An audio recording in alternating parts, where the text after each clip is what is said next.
लापता पति राजा रघुवंशी का 9 दिन बाद शव मिला है। राजा रघुवंशी के भाई ने शव मिलने की पुष्टि की है। हाथ पर लिखा राजा देखने के बाद शव की पहचान की गई। राजा रघुवंशी की पत्नी सोनम रघुवंशी की तलाश अब भी जारी है, वो लापता हैं।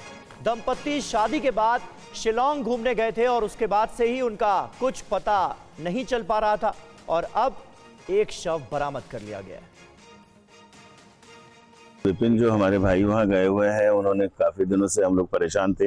विपिन पिछले 8 दिनों से और हम पूरा परिवार मेघालय सरकार से लगातार निवेदन कर रहे थे।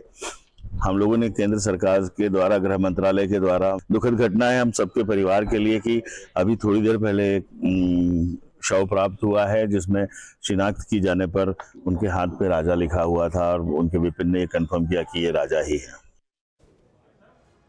और शुभम गुप्ता हमारे संवाददाता इस वक्त हमारे साथ मौजूद हैं। शुभम, ये डरा देने वाली खबर है। इंदौर का एक परिवार पति पत्नी शिलांग घूमने जाते हैं, वहां लापता हो जाते हैं। अब पति का शव बरामद किया गया है, पत्नी अब भी लापता है। कुछ पता चल पाया है कि हुआ क्या?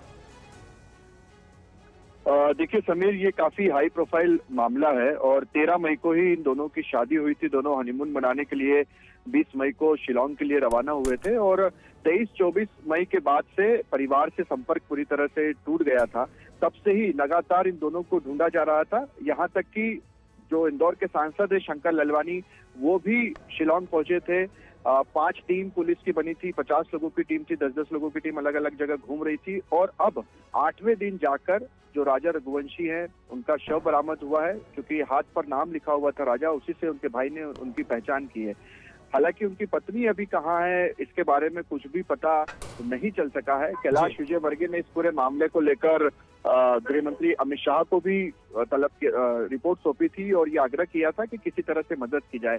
इसके साथ साथ दोनों राज्यों के मुख्यमंत्री, चाहे मोहन यादव हो या मेघालय के सीएम हो, दोनों के बीच लगातार बातचीत चल रही थी।